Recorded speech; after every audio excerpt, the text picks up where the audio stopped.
بەڵێ بەڕێزان دەمەوێت لەگەڵ بەڕێز سینە محەممەد نوێنەری مەسەدە لە واشنگتن گفتوگۆ بکەم کە خۆی چەند ڕۆژێ بر لە ئێستا لە کۆبنەوەی گشتی کۆمەڵی نەتوێگرتووەکان بووە لەوێ بەشداری کردووە و ئاگاداری دۆخەکەی بە تایبەتیش لەبارەی بەشداری سووریاوە سەرۆکی قۆناغی ڕاگوزەری سووریا لە نەتەوەیەگرتوەکان گوتارەکەی و ئەوەی کە باز دەکرێت بە تایبەتیش کە ئایا ئەحمەد شەرع ئەوەی کە بووی چوو بوو لە نەتەوەیەگرتوەکان بەدەستی هێنا یاخود ناوە بە تایبەتیش کە لەبارەی کوردەوە کە وا دەردەکەوێت ئەحمەد شەرع یەکپارچەیی خاکی سووریای بە هەنوەرگرتووە. سینەم خانم کاتت بە زۆر سواز و ئامادەبوونت. با پرسیاری یەکەم لەوە دەست پێ بکەم بەڕێزە لە نەتەوەیەگرتووەکان چ شتێک سەرنجی ڕاکێشایت بە تایبەت کە ئەم ساڵ سووریا و سەرۆکی قۆناغی ڕاگوزەری سووریا بەشداری لە کۆبنەوەکەدا کرد. سلااو ڕێز بەوەجی ڕۆژ باش بۆ هەمووی تەماشاوانی وەهێجا. یعنی ئیسا ڕاستی یعنی نەتەوەن یەکبوون گەلک باکیش بوو ji bo beşdar bûne serokê Sûriyê ya şerع piştî belkî zêdetir 6 sala jara yekem niha wek serokekî Sûriyê hazir dibe ev netewin yekbûn û axaftirê xelk û derê dike. Lê her wiha yani grûbên yan delegasyonê ku bûîra hatiye hemî yek rengî bûn. دلگاسیونێکی یەک ڕەنگی بوو وەزیرێک کاری دەربەیەک وەکیوانە هەروەها هەنێک دژی وەزیرم وەڕە هەنە هەبی وەک یەک ڕەنگی بوو یەک ئالی بوو یعنی مەنەدیت کەسەش بێکهاتیە سووریەیان دن تێدا بەشدار بوونە. یعنی حکوومەتی دیمەشق کوردی ئاگادار نەکردبەوە لەم بابەتە بە تایبەتی؟ نا حکوومەتی دیمەشق تەنێ هاتیە برەنگێکی تەنێ هاتیە وەک ئالیەکی تەنێ هاتیە ئەو ژی ئالیە ئەوان بوو یعنی کەسێکی تێدا بەشدار نەبوو پێکهاتیە. کەواتە دەتوانی پێم بڵێ ئەم پەیامەت چی دەگەیەنێ بۆ کورد لەلایەن حکوومەتی دیمەشقەوە بۆ بەشداریکردن لە کۆبوونەوەیەکی ئاوا گرنگە چه پەیامێکە و چه ڕیسالەیەکی بۆ کورد پێەیە؟ ئەمن چامێنە ئەم حازرن ئەم سەرۆکێ سوورینە ئەم سووریە حکم دکن ئەم سووریە لەها برێغە دەبن وەکی دەنجی هەر کەسەکی گەلەکێ ئەوێ مە بکێ ئەف ژین نەڕاستە ئەف ژین ڕێنێکی شامسە قەت قبول نابێ خەلکێ سووریە هەممی ڕاستی نە یەک ڕەنگینە نە هەممی ئالی حکوومەتێ سووریەرە هەروەها ئالی دورزیژی نەبوویرەنە هەروەها ئالیە عەلەویژی نە هەو قەسە یان هەوژی نەبوانرە هەنێکی کەسن سووریەن کو عەرەبن سونی کو دەموقرات دەخوازن دەموقراسی لە سووریە پێک بینن ئەو ژی نەحازر بوون و ئەو ژی ناڕازی بوون نێوان جی ئەو ینی پێشکەش کرد. ئەحمەد شەرع لە دوای گەڕانەوەی لە ئیدلب گوتی کە هەموو وڵاتان دابەشبوونی سووریایان ڕەت کردوێتەوە ئەمە ڕاستە؟ یعنی ئەم دەبینن نەها گەلێکی هەم وڵاتیان لیدەرن عالەمی گشتی نەتەوەی یەکبوون ڕاستی هەممی وەک هەردیترێکی شەرعە شێکردن هەر کەسێکی بیرە شێکرد سەرۆکێ ئەمریکا سەرۆکێ فەرەنسا سەرۆکێ وەزیری ئیتالیا گەلێکی دەولەت وی دیتن بەس وایە نایە معنەی کو ئەو یعنی ڕاستە چونکە ئەم نزانن ژڤینێ وان دە شەهات کردن شەهات بەحث کردن گوڵێ مە ژڤینێ خەجی ئەم ژی بۆ دەرێ حازر بوون ئەم جیڤاخاندنێکی مە هەبوو ئالیە نێتوەرکێکی ژنا و کوردۆلاسیۆنێکی ناوبەرێوان و ناو ئۆفیسێ ژن یا نەتەون یەکبوون ژمەرە بەخاندن هاتبوو ژڤینێکی ژنال و دەرێ هەبوو سەرئاستێ وەزیرێ کاری دەرڤە بوو هەمی تێدا حازر بوون و دەرێ گەلێکی وەزیرن کاری دەرڤە هەبوو هەم نونەرن دەولەتن گەلێکی ئەوروپی یان نەتەون یەکبوون و دەرێ حازر بوون یعنی گوێ هەردیتی نێمە بوانە ئەرێ قبول دکن و شەرع نەها هاتیە لێ تشتن یعنی هەر خاڵن بن هەنە کو خاستەکی وانە شەرع هەیە ئەو یەکێ بۆ پارێستنێ کێبنەتە وەک ینی هەممی پێکهاتیە سووریە وەک عەلەویە وەکە دورزی وەکە خریستیان گەلێکی وەرن پارێستن هروها جي يكبوني آخر سوريا جوانا يعني تشتكوا بديتي ما بوستيه خالن ما بيستيه حمي كسيات الكوماديت الوزارة كاري دربون هم آلي أوروبا هم آلي جابوني هم آلي سعودي عربستاني حميل سر يكيتش تكزدكن يكبوني أخي سوريا دو يمين كو حكومتك كي هفبش بحمي بيكاتي سوريا ولي أبكرن سيريجي كو حمي بيكاتي سوريا ولي باراستن هر وهاجي هر هرمكي لسوريا جرك خا بريفا ببي وبارزي أوجي تشتكوا ما بيستي راستي ودري باش أم بيامجي بأحمد شرع جيشتوا ك أمس سي خالة وسي نقطة برزت باسكر بأحمد شرع جيشتوا للان ولاتان ونونري ولاتان أكيد نونري ولاتان جويرة بحث كذا جبويجي أخذتني ما بورا سروي أساسي هاوليستي أحمد شرع استعفاكيتشي ولا برامبر بتايبتي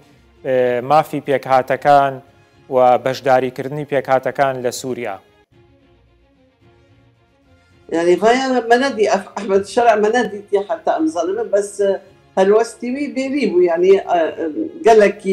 واضح وقت دبيجي قبل فترينا حمي بيكاتي أو دبيجي حمي بيكاتي سوريا الحكومات ده باش ضاربة يعني تشتي كل نيويورك شيبوية قال لك أموي ظالمة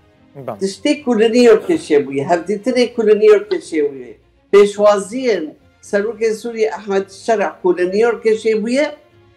تام عكس وين سر عرض سوريا حقيقة سر عرض سوريا نورية شوا حقيقة نورية يعني عكسي ويتشيا يعني از ولد بيجم لأن تشتي كل نيويورك شيبو لسر عرض سوريا تام عكسي ويا خلق سوريا حمينا لها بنا نرازبونا كي هاي يجبو خلق سوريا هم علوية هم درزية هم خريستيانة هم آلي باقوني رجالات سوريا حميوي بيك هاتي كل نرازبونا جا كريار حكومتي كل شامينها هيا يعني تشتي كوماديتية لنيويورك سايكي حميتش باشا حكومتك كي راس دماشيني حكومتك كي ديمقراطة حمي بيك هاتي سوريا تدهيا ليه سر عدي والسر واقع ابدا نولويا ويجي هفديتي لما بنونرن فرنسا مثلا بديتي بنونرن بريطانيا جيهابو حبي سرويتا كزدكن جو حبي بيك هاتي سوريا جرك الحكومتك نو تيدا باش ضاربه يعني كسكي دربي وين نميني يعني تشتك حواليك هبو خبرك هبو كأحمد شرع اللي قال دونالد ترامب هفديتنيك هبي بس هفديتني تفصيله بابلين دورو دريشنا بوتاني يعني سري هفديتنيك بتشوك هبو بوشي هفديتني تفاصيل تشينبو لنيوان أحمد شرع ودونالد ترامب يعني از نقارن من سلوي زيادة أو بكيف شبكة يعني تام معلومات الجلمانينا ليه ترامب وقت أحمد الشرع ديتي قال لك بس داوي داي ودمي بيشتي وي بسلوكي تركيا أردوغان الروشتي ديسا بس داوي داي وبس ليه ديسا أحمد الشرع القلوي داي وقلتي جوانا يعني نهار سوريا قال لك برنجك نو ورقة آباكرن أفتشتكي راستي باركيش بو أم دزانن ترامب إنسانكي يعني سلوكي أمريكا برنجكي لا يعني قالكي نيزيكو بقرماي هاتيه باشتاري بيشوازي أحمد الشرع كريم وأوجي قلت أمزارين أو يعني خلفياتي ويشبو ديريكو ويشبو ليه إنسانكي هوية إنسانكي زانيك وقاربة أو سوريا يعني حتى لها النظر راسته ترامب هو قسم معلومات السروي هي الشرع هي كود دخازي شرع سوري بريفا ببي او دبيني كو شرع قاربي سوريا بربي ديمقراطية ببي قاربي سوريا بربي آشيتية أحمد الشرع أو لقاري استقرار كتير شيء ببي أفرستي برسكية أحمد شرع جوريق لا بابلين لایەنی ئەرێنی نیشاندا کە لەگەڵ ئیسرائیلە پەیوەندی هەبێ ڕێکەفتن هەبێ. چما هیچ ڕێکەفتنێک لە نێوان سووریا و ئیسرائیل چێ نەبوو؟ يعني او ريكفتر حتى نها قالك نقاش السلوي هاد كرن قفتو جوجي هي ريكفتر يوان اري اولكاريه يعني اسرائيل دخازي سيروري يا باشور سوريا كو وري بارستن شبكه دزاني كو هناك هيزن تندرو دري هنا او جي دخازي سيروري خاب باريزي موجي دخازي او يعني ريكفتر كي وقت بيجن امنيه نافوان ده شيء ببي أو لكاري نافوان ده شيء ببي سروي أساسية قال لك خالن هنا بركي أو داها قبول كرنج علي شرندا حين حتى نها نبي بيه بس تخمين دكم إديسا هفديتني وان إبردوام دوين برسار ده برسم نرينا واتشي الدرباري ريكفتني أردوغان و دونالد ترامب يعني مترسي هنا كروجافاي كردستان بيتا قرباني أفريقيا يعني عند زاني نقول بازرقاني دمشق يعني زاني بازرقاني شبيه بالافرن اف سيو بيج وري فروتانج بو تركيا عند زاني ترامب جي انساني كي بازرقاني زاني شي بازرقاني بكي او بسركل الجمعي ليه تشتن جالكي جريك هنا جالكي اندامي كونغرس ويان بنتاغون ناخذن شركي بفشوركي لسوريا وري افاكرنا هركسكي حتى سياسة مدار امريكا ناخذن شركي له وبفشوركي له لسوريا وري كرن بوجي استخمين دكن اگر تشتكي وصل شيء بتركيا ممكن ويبسك لنا الا اگر تركيا بسري خاكر وريشكي كر افتشتكي راستي يعني ايه برسيفي وي بدي يعني ام دبيدن وين روجي داويه شو الدير خاخر هنيك ريشك بيا هنيك كيف بشورك شي بيا هروها هنيك ريشن عاليه داعش ديسل شي دبي يعني وك بروفوكاسيون جي شي دبي لها سر او وك ضغطك السر حسديه هو حسدي قريب زوتر انتجراسيون خاب حكومات شامله بكي يعني بەڵێ ببوورە سینەم خانوتم دوا پرسیار دەکەم بەڵام یەک پرسیاری دیکەش بۆ من گرنگە ئەگەر جنابێشت بۆ چوونت هەبێت لەسەری لەبارەی کەمپی هۆل کە جوێنێکی تایبەتی بۆ ڕێکخراوە هەر کەسێک لای خۆیەوە نەرین و بۆ چوونی خۆی هەبوو دەمەوێ نها نەرینی وە بزانم لەبارەی کەمپی هۆل یعنی چ دەقەومێ پاشی ئەم جوین و بڕیاردانە ئەو جوین سەرۆکەتی عێراقیشێ بووە وحمي دولة الدجي بشتار بالمقابل كسكي هذه سوريا الديمقراطية نجري لبريه كسر نهض وخندن أفراستي تشتكي باركيش بو شما شبكي كامبي هولي وجيكو حبسي كو اندامي داعش تيدا هنا بو هو قصصان البن فارستني وإداري